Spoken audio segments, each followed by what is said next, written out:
Right, on that note, we're going to do some searching.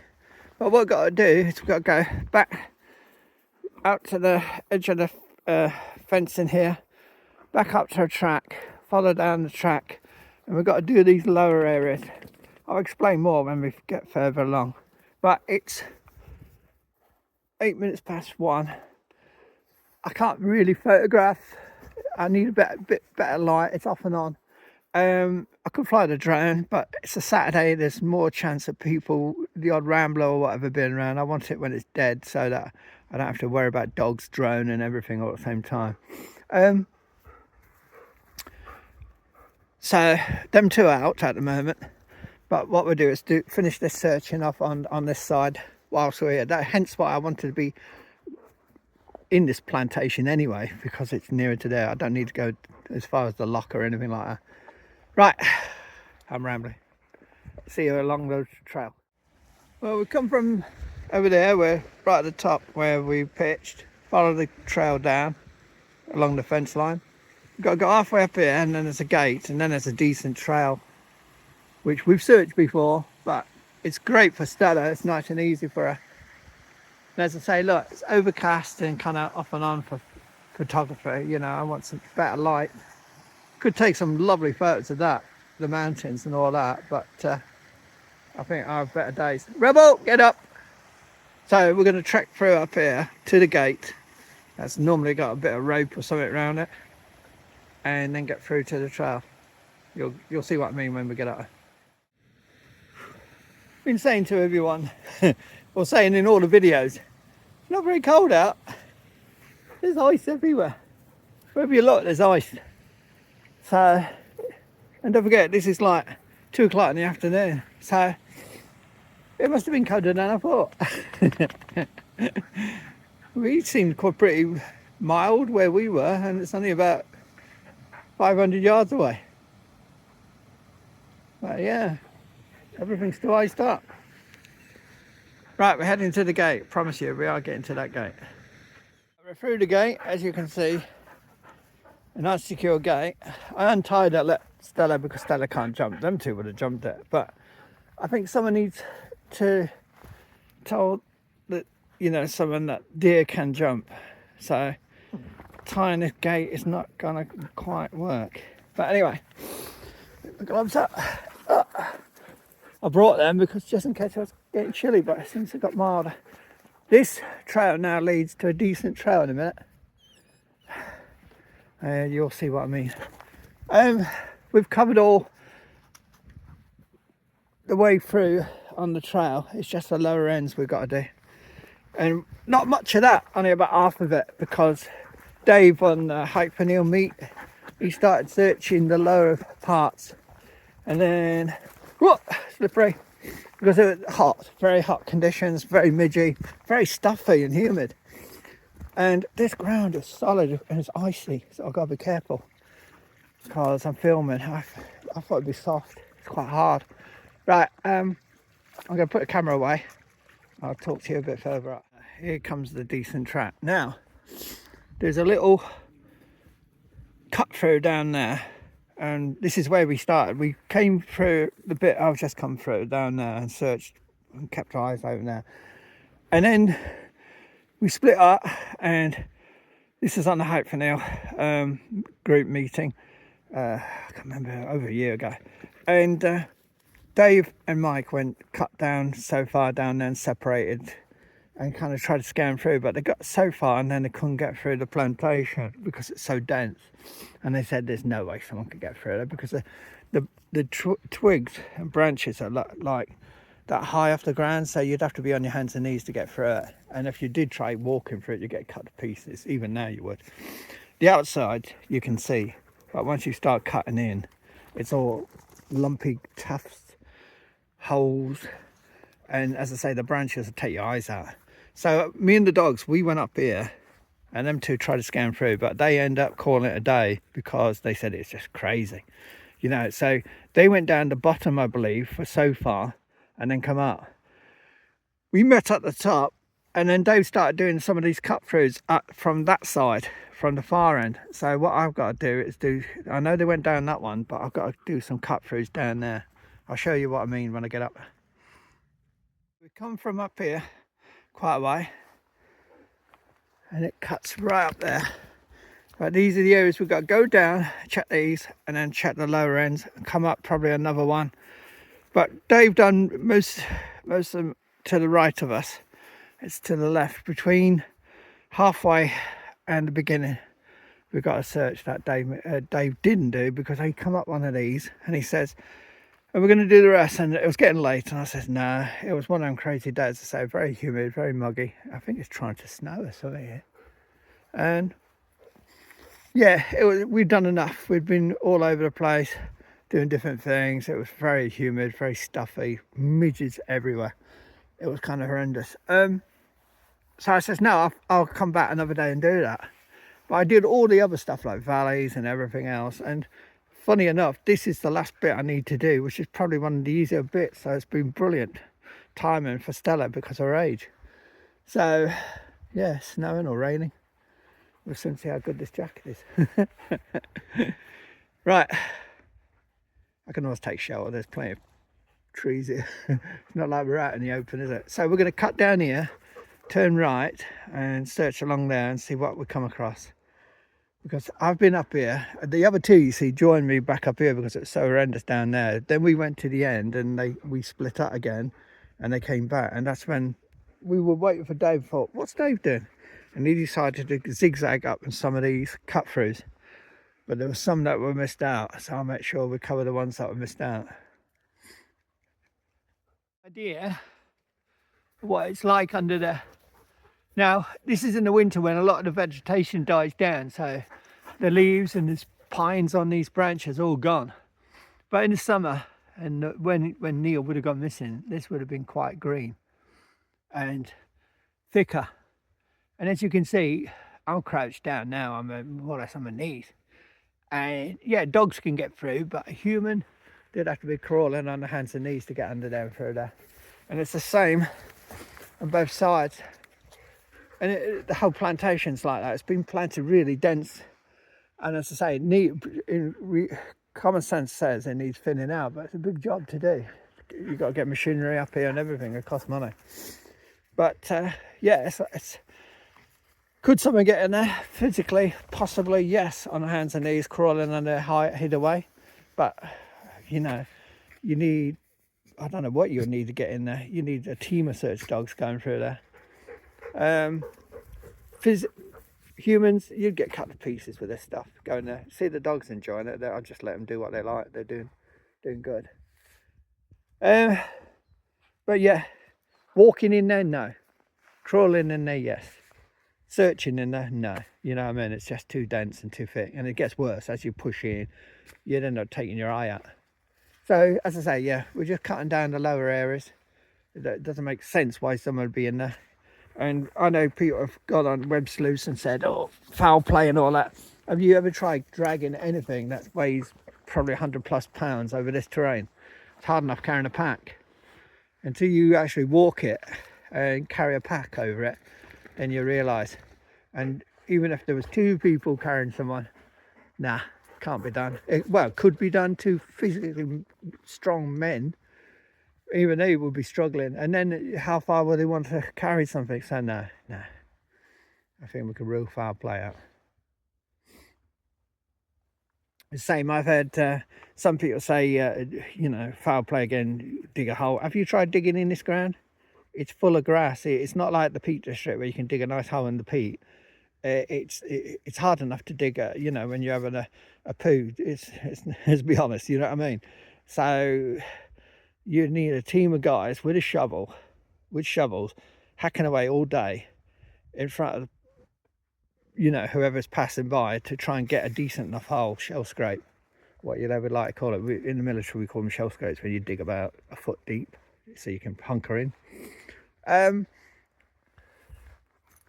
What them to do? Yes, Stella, I know you want love. She likes to keep going. Look, these two are tiring themselves out, and I'm keeping an eye on the mileage for Stella. Make sure we don't overdo it with her. But we're just lucky that we got the easy bit. at the end. That's just by chance. That was not planned. Right, down to the bottom. There, looked over here, and there is this pink ribbon marker. That's been tied there. That's the first peculiar thing I've seen out here. What's this marking? Was it done by search teams? So they knew what areas they covered?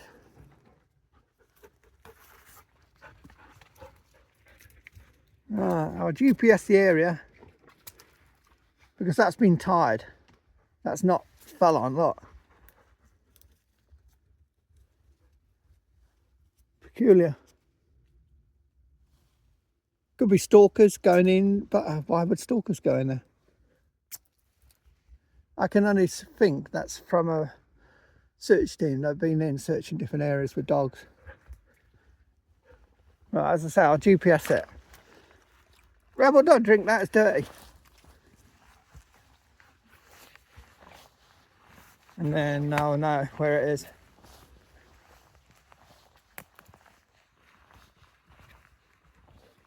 Weird. Very weird. It's the first strange thing I've seen on all my searches up here.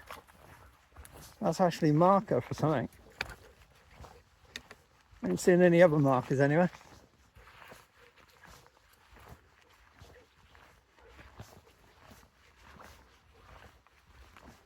It's got me thinking. I'll ask around if I bump into any of the locals on the way out. Right, I'll GPS it so I know where we are. I was heading down there and I just looked to my right and I saw the marker, the ribbons. At the time I thought it was like, you know, someone's whistle hanging, you know, some have SOS whistles. So I thought, nah, it can't be. But no, it's ribbon. But who would bring ribbon out here to market? But anyway, my GPS, you know, crazy things happen, don't they? But that's actually been tied on two places as well. I can only think it's search team marked off an area. We've come from up there through some terrible marsh. We're down to the fence line. So we're going to cover up here a bit. I'm still bugged about that pink ribbon.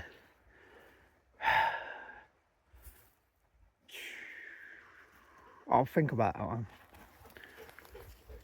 Because I've seen nothing. I mean, it could be something to do with stalker or something like that, but it just seems very strange to find two tied off pink ribbons marking somewhere out in the middle of nowhere.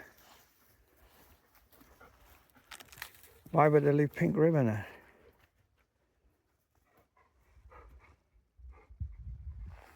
Weird. Weird, weird, weird. You know, I've searched all around this place and not seen one odd thing, and then I've seen that pink ribbon. Could mean something like they're going to harvest it or something. I don't know.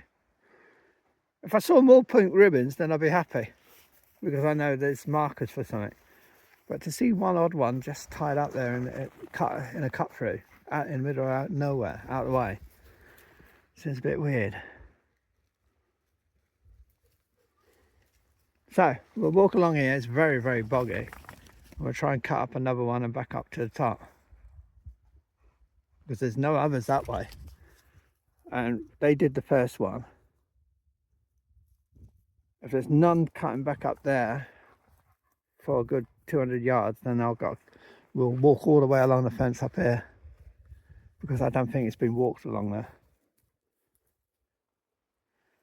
But I've done all that over the other side of the river, on both sides, on this side and the other side. And I mean, it was much drier when we came up and did around these islands and everything. Yeah, strange. But the pink ribbon, it's like a marker. Anyway, I don't like things that are out of place because it gets you thinking, doesn't it? Might be something simple, something easy, but it could also mean something else. But anyway, push on. Stop drinking the dirty water. It's not going to do you good. You got soaked. You need washing. Yeah, we've had to stop because it's flooded all the way along here. I just crossed one back there, but it's not doable. It's getting wetter and boggier. There's another one up the top there. See these channels are running off down. Go on, you, over this way. Go on, Rebel. Go on. Go on. What you got over there?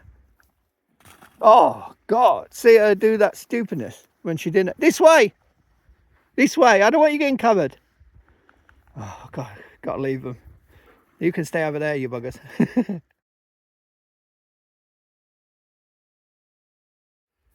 So, that's where we originally came down from. And as you see, it slopes all the way down. And that's where we doubled back from, the fence.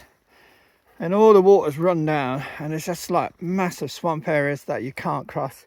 Look at the state of the dogs. So I'm going back to the pink ribbon. I'm going to cut in from the pink ribbon and see if there's anything around. It's got me curiosity. I'll send Rebel and he'll find it if there's anything in there. Should have done that first time. But anyway, we'll do it this time. Look, Rebel's disappeared. That's what I want him to do. If there's anything around, he'll find it. Oh, he's back out. More deer tracks than anything else. I think you lot need a wash. It'll dry up. Get the pink ribbon. Rebel, go find. Go on, go find.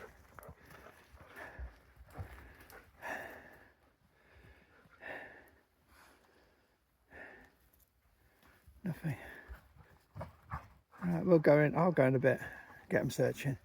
So I won't be able to video much because don't drink that dirty water. He's going to be letting off some dirty smells tonight. Stay there, Stella. I'm coming across. I won't be able to film much because the branches are low and I've got to watch my face and my eyes. But I'm going to cut in a bit and have a look around. Then further in, I find this. An old paint marker. It does look like, I don't think it's mould. It's not on any other tree. So, and dogs are not picking anything up. And it's just amazing it.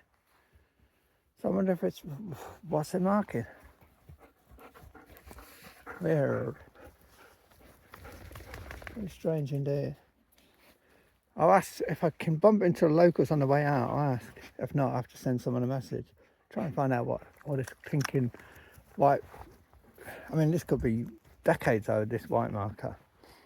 But it's more or less in line with them pink ribbons now. And dogs are not picking anything up, so. And you could be looking in here and get lost in here easy because you lose your bearing where you are. Because you can't pinpoint anything around you. Everything's the same, especially if it gets dark. I'm letting Rebel just do his thing, just see if he picks on anything. Rogue's joining in, which is good. See, these are the kind of things. Look at that. That is, don't know if you see that. That's head height, more or less my eye. That'd take me eye out. Thank you, Twig. No, can't locate anything. You could be hours here pushing in and get lost, as I say. And then spend hours trying to find your way out. That's what someone's done. They've marked it with that, and I don't know why.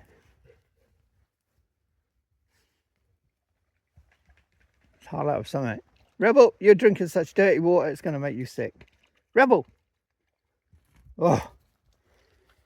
I mean, it's peaty, it's black, it's probably been sitting there for months. It's going to give him a right terrible stomach. Right, we better get out here before he poisons himself. Woo! Blair Witch. We've been defeated. The bottom area is just like a swamp. Top area is all ice, look. They're coated in God knows what. Thankfully I've got a towel. Just hope Rebel ain't sick from drinking that dirty water. He's got a cast iron stomach. Stella, you done well. Your jacket came out relatively clean. Not like these mongrels. They should sleep well anyway. Get them back, dry them off, change them into the night jackets because these are all wet, and try and dry these off when the fire's on. so they don't put them on freezing tomorrow. I don't care about them being dirty, they can go in the wash, but don't want them iced up and then put them on the dogs in the morning. It looks cleaner, Rebel. Thank God, he drinks all the dirtiest water you can find. So relaxing there. But yeah, if I can't walk down there in the winter, then I don't know if anyone want to get there in the summer, because the summer is different. Well, when I say summer, it was springtime when he went missing, this guy. Summer is putrid because it's stagnant. It stinks, it's deep, and it also covered in a million midges. You know what I mean? So you wouldn't want to walk down there with a gun to your head, you know what I mean? So if it's bad enough now, it's bad enough then. So yeah, you just got to remember how the terrain runs. It runs from high up down, and it all collects at the bottom and leads to the rivers. So you got these like little fingers of mini streams and swamp areas going down to the river, and they're too wide for me to jump. Stella couldn't jump them. These two tried and did a couple of belly splashes instead. Quite funny to watch, especially when Rogue went to jump and landed in a great big black heap. I don't know why I'm laughing. I've got a line next to it in my hammock. Hopefully it's 18 inches high, so I won't pick up the smell. Right, back to camp. Nice slow stroll back to camp. Run out nearly 2 hours, so it's not bad. It was the last bit. It was bad enough. God knows how Dave did some bottom areas. But there again, that first year when the hike for Neil, it was a drought season. So it was like the river was even run dry. So I think normally it's not like that at all.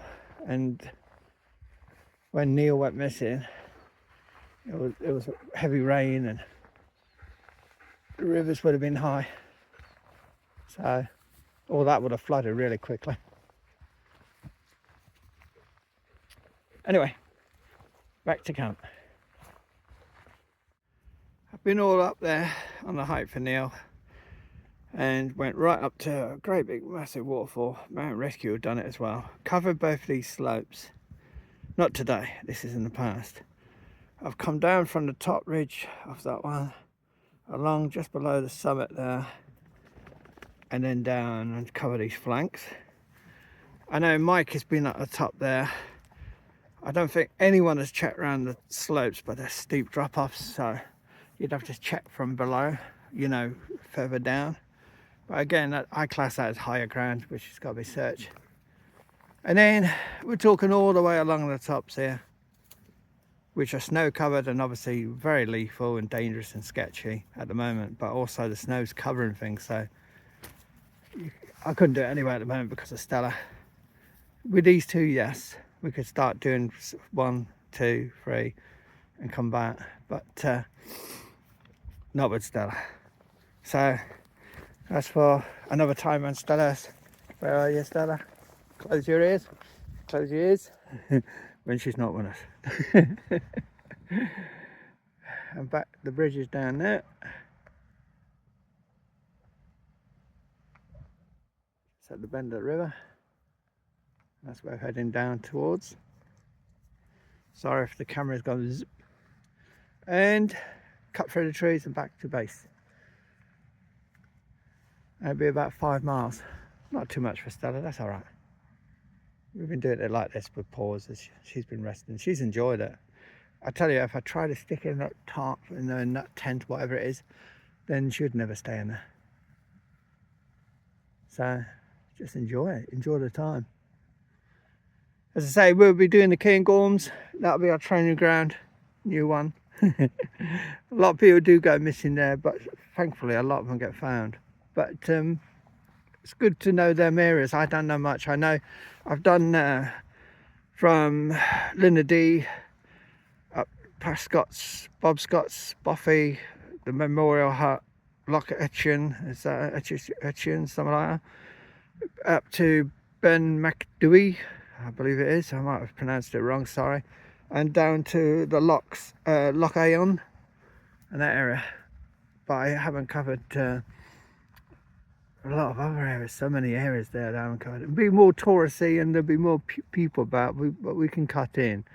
And then again, a couple of years, Stella, you're not here. I can start cutting up some of the slopes in the wilder areas with these two. So that's the plan.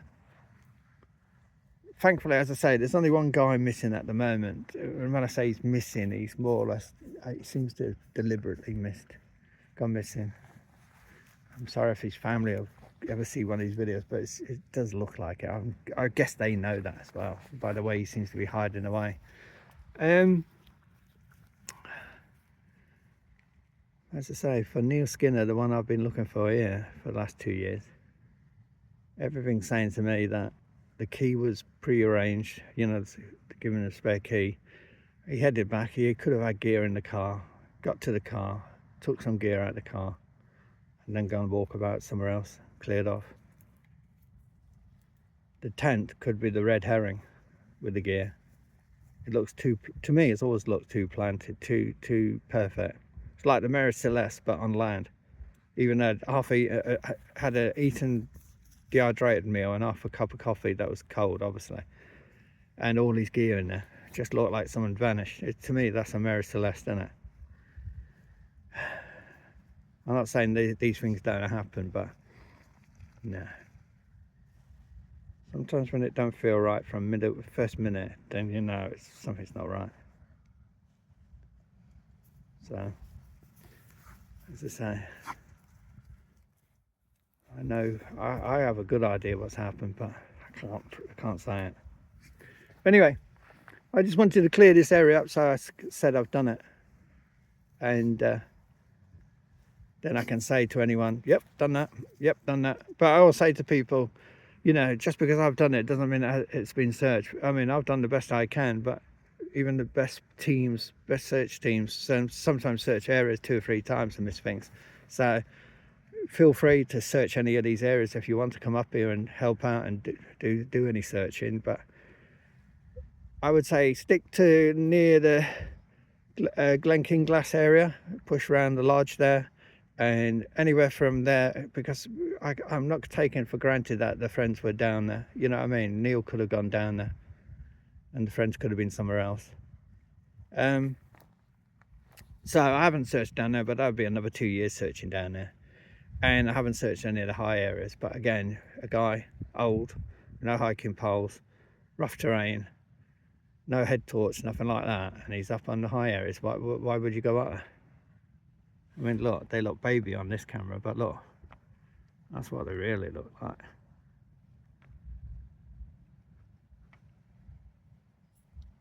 So, would you just trump off there with no gear? Not even your phone, watch, nothing? No food, not a stitch, no waterproofs, nothing. I leave it all in the tent. I go, oh yeah, I'm going to go up one of these mountains. A Monroe might, foolishly, might do it, thinking he could jog up there or something. But nah. I don't know, it makes sense. Anyway, I've done my bit, kept my word, said I'd search. I've searched. I've done more than enough, and as I said, it's been made perfectly clear by certain people that they don't want me filming, they don't want me here, they don't want me to. I'm not about the locals, so butting in there, but the local people here have been brilliant, and they've had more than enough grief. If you know the story about the 2 brothers that were drinking and driving and killed a cyclist on the A82 not far from here, and then hid his body, and a long trial and so on and so on. They've had more than enough grief around here. No, locals have been brilliant, more than helpful, very friendly, very polite. Could have asked more. They've even helped me at time move gear, helped me get firewood when I was in the hut. You know, can't say enough about them. They're really nice people. So please respect the area if you come here, because Don't upset them because they're really nice people. But yeah, as I say, for the one or two that tried to get me to stop searching and stop me putting the videos up, well, I've now finished. I've said my piece, and you know, we'll leave it there. Right, back to camp. Water stop on the way back. Have a drink. This is nice clean water. I want them to drink that. Them two just had a drink. We'll flush them through any of that mucky stuff in the system. Good girl, Stella. They don't look too bad now. They look much wetter and muckier earlier. Tell you one thing, she has been absolutely perfect. At home, she's a little rascal. She has too much energy. Bring her out here, she calms down so quick. And another thing she stopped doing, wherever she's gone, oh, she's still here, and she started eating that grass like she used to do every time. She used to drive me around a twist because it would choke her up. She doesn't seem to want to do that anymore. She seems to be maturing, which is a good sign. Look at her. Oh, bless her. She doesn't have switch on sometimes. At home, she's a real right rascal, right demon. But out here, look how quiet she is out here.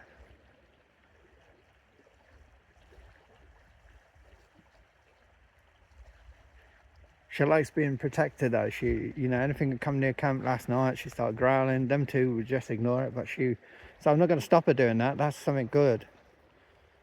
Got to straighten her coat out, which has gone wonky again. Well, they've had a drink. I reckon it's coffee and biscuits. Chucky bickies. What do you reckon, dogs? Coffee and chucky bickies. He's still tracking. And get that fire going. Hopefully camp's still there. I hate it when he does that stairs because I always look over my shoulder like he sees that. Don't do that, Rebel, because every time I think there's a hiker coming there. Right, back to camp for definite this time.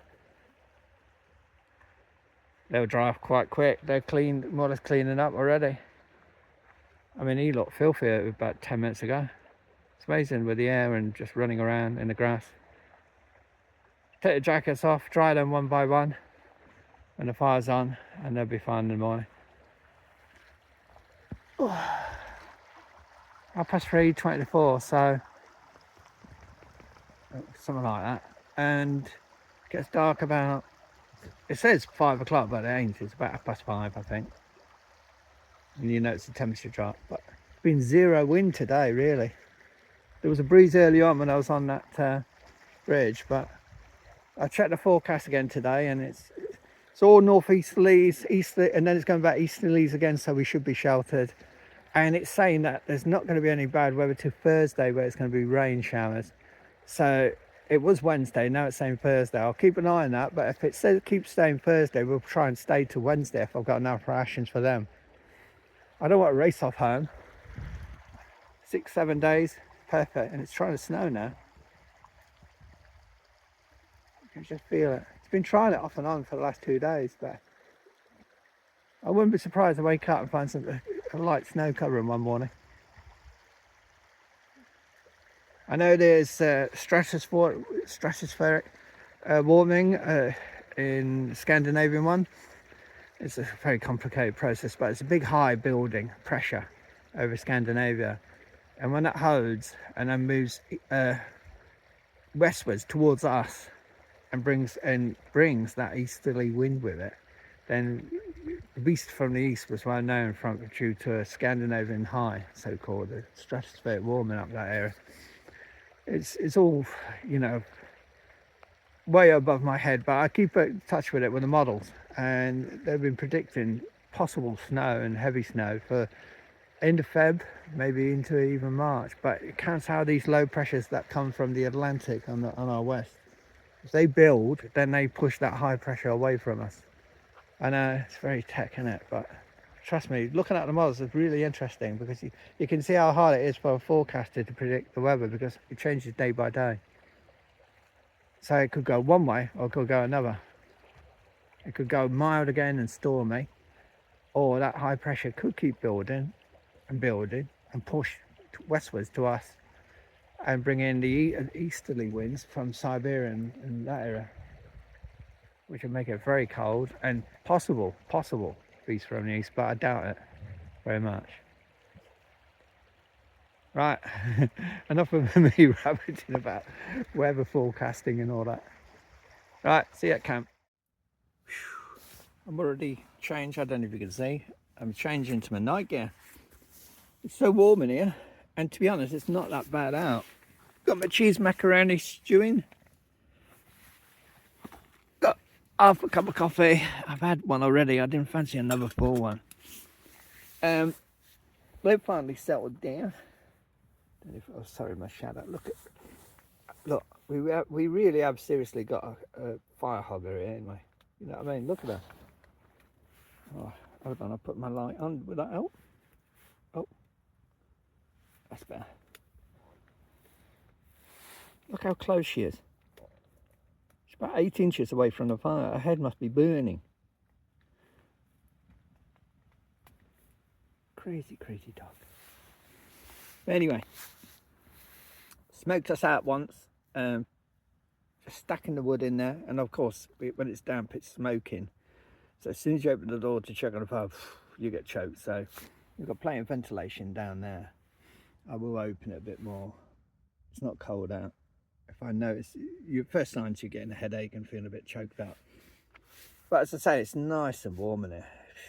I'm guessing it's about 65, 70 degrees in here. It's so good. And it's because I chopped this wood, this dead wood. It's much, much drier. And the other wood I'm topping out every now and then in there, because it's been drying out and you can feel it just to the touch how dry it is.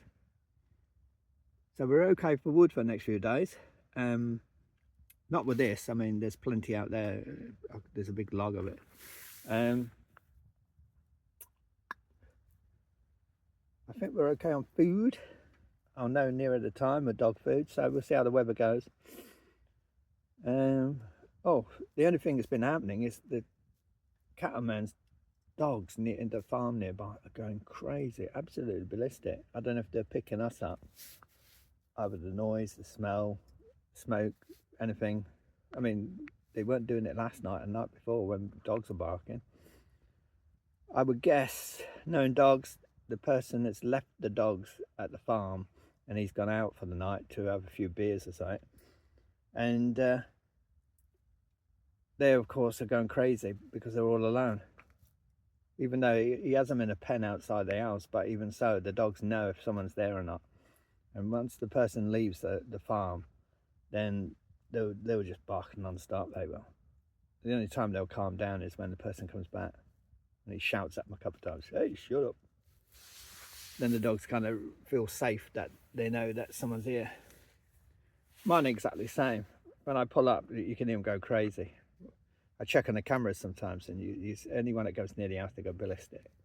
As soon as I'm there, everything's quiet and calm. Of course, the neighbours love me. And they love my dogs. Well, I got to have my dinner. Meanwhile, I'm trying to get you without my phone anyway. Stella, the fire hogger, is just getting stupid, isn't it? Look at your suntan, Stella. She's got twigs sticking in her head and everything. She don't care. Whew. Feel that heat. Can you imagine it? It's glowing.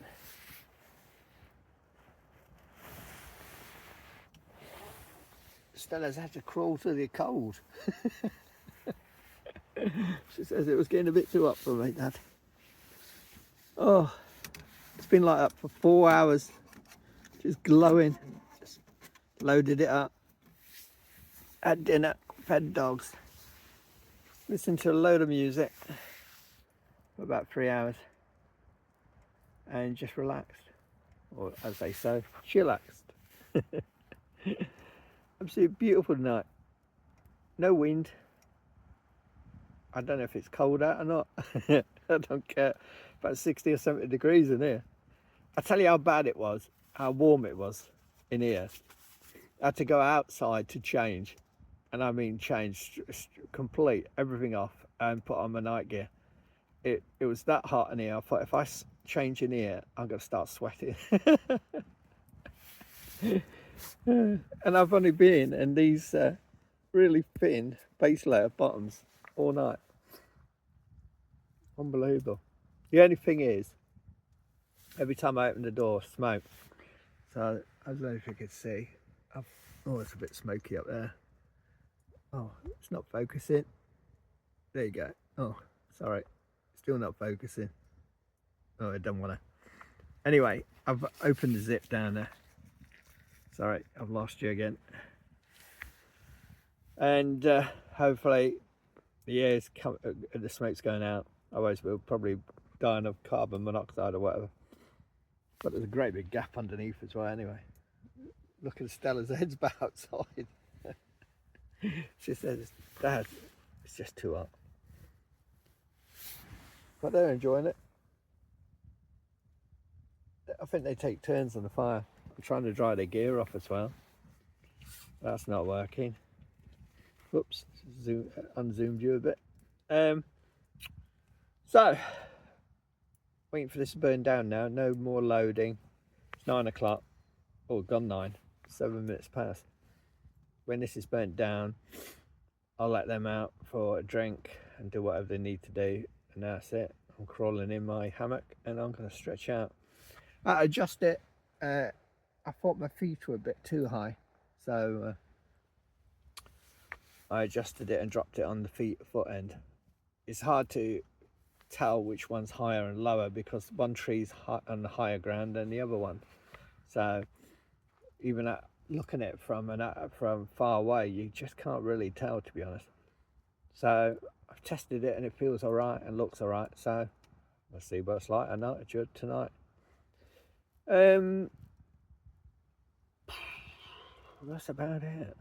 Oh, I saw the biggest, I'm sure it was a tick, one of the biggest, fattest ticks I've ever seen. And I thought it's a spider at first, but I got it up on a cloth and looked at it. It's the size of, I don't know, I'm trying to think. See my fingernail? Nearly as big as my fingernail when it was stretched out. Had all the legs, orange colour, all the shape, but it was docile. Now, I wouldn't be surprised because the heat in here has been warm, so if they're in the ground, it might bring them out, I don't know. But wherever there's deers, ticks, and it's a kind of rubbish, you know, that they only come out in summer or spring. I mean, if you do your research, they can even come out in winter, they can be in snow. So, not in the numbers like you would get in the warmer months, but you can still find them. They don't kind of hide away just for winter, you know what I mean? But I'm sure this was a tick, the size of it. I mean, I know there's different kind of spiders, but didn't like the look of it, so I had to kill it. I'm sorry, couldn't have that crawling around camp just in case it was a tick. I didn't fancy being bit by that if it was a tick. And I've seen some really big ones in my time, and they can get big. You know what I mean? You get everything from the pinprick ones that look like a grain of sand to some real big beasties, you know what I mean? So, yeah, I wouldn't be surprised with the heat inside this tarp now, bringing them out the ground, so you've got to be careful. Dogs were front line 2 days before we came out, so even if they get bit by a tick, it'll kill a tick within a couple of hours. That was the highlight of the night. Finding a big tick. I put money on it was a tick. Been dead quiet. Dogs are shut up outside. Haven't heard nothing. Don't know what the plan is tomorrow. Probably, as I say, photography or drone. Can play with the drone. There ain't much searching to do. I have to say, little bits here and there. I can't remember now. It's just finishing them off. Very titchy bits, so we'll see what the weather's like. So tonight's supposed to get down to about -1, -2. That was the last I heard. That's a good point. I could do another update. And tomorrow's going to be like today, cloudy with sunny spells and light winds again. So That's unless it's changed. I'll have a look in a minute. Right. That's going to be me done for the night. I'm going to be crawling in my hammock in a minute. This won't take long to burn down once it starts. Before I do go, I had this closed like so, and hardly any air coming in. And I thought, why is my fire smoking so much? Every time I opened the door, it was coughing out a load of smoke. It wasn't getting enough air, was it? Then I realised, because I was listening to music miles away, then I went like that, opened it up, and all of a sudden it started nice. It's got stuck there somewhere. There you go. And all of a sudden the fire burst into life, and I went, oh, that's why. Cool. I tried to cut it down so it didn't burn too quick, but I forgot about it. Age. Right, I'll see you in the morning. I don't know what's happening. Hopefully nothing happens overnight. I'm going to do a weather update.